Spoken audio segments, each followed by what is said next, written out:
কোরআনের প্যান্ডেলের নিচে আসা ময়মনসিংহের ফুলবাড়ী উপজেলার পশ্চিম কালীবাজার ওলাকান্দা এলাকায় কারি ইউসুফ আলী দারুসুন্নাহ নুরানী ও হাফিজিয়া মাদ্রাসার শুভ উদ্বোধন অনুষ্ঠিত হয়েছে। মঙ্গলবার সকালে মাদ্রাসা প্রাঙ্গণে প্রতিষ্ঠানটির আনুষ্ঠানিক উদ্বোধন উপলক্ষে আলোচনা সভা অনুষ্ঠিত হয়। মাদ্রাসাটির পরিচালক আরিফুল ইসলাম জানান, নতুন এই শিক্ষা প্রতিষ্ঠানে শিশু শ্রেণী থেকে পঞ্চম শ্রেণী পর্যন্ত পাঠদানের ব্যবস্থা রয়েছে। এছাড়াও প্রতিষ্ঠানটিতে নুরানী, নাজেরা, হিফজুল কোরআন এবং হিফজ রিভিশন বিভাগ চালু করা হয়েছে।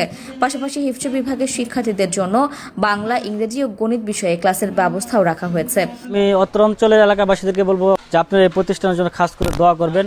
আর এই প্রতিষ্ঠানের বৈশিষ্ট্যসমূহ হচ্ছে নুরানি, নাজেরা, হেফস এবং হেফস শেষ করার পরে হেফস রিভিশন যে একটি ক্লাস, এটা হবে। প্রতিষ্ঠানের যারা এতিম, অসহায়, গরিব ছাত্র আছে তাদেরকে সম্পূর্ণভাবে আমরা ফ্রি করে দিচ্ছি। আপনারা সকলে ইনশাআল্লাহ এই নতুন প্রতিষ্ঠানে সুনজর দিবেন, ছাত্র ভর্তি করবেন। ছাত্র দেওয়ার দায়িত্ব আপনাদের, তাদেরকে শিক্ষায় সুশিক্ষিত করে গড়ে তোলার দায়িত্ব আমাদের। উদ্বোধন উপলক্ষে অনুষ্ঠানে আমন্ত্রিত অতিথি হিসেবে উপস্থিত ছিলেন চর কালীবাজার ফরাজি বাড়ি জামে মসজিদের খতিব হাফেজ মোহাম্মদ শফিকুল হাসান, জান্নাতুল আদ নুরানী ও হাফিজিয়া মাদ্রাসার পরিচালক হাফেজ মাহদি হাসান, ইসলামী আলোচক শরীফুল ইসলাম নুরি, দারুন নাজাত কওমি মাদ্রাসার পরিচালক মুহিবুল্লাহ আশিকি সহ অন্যান্যরা।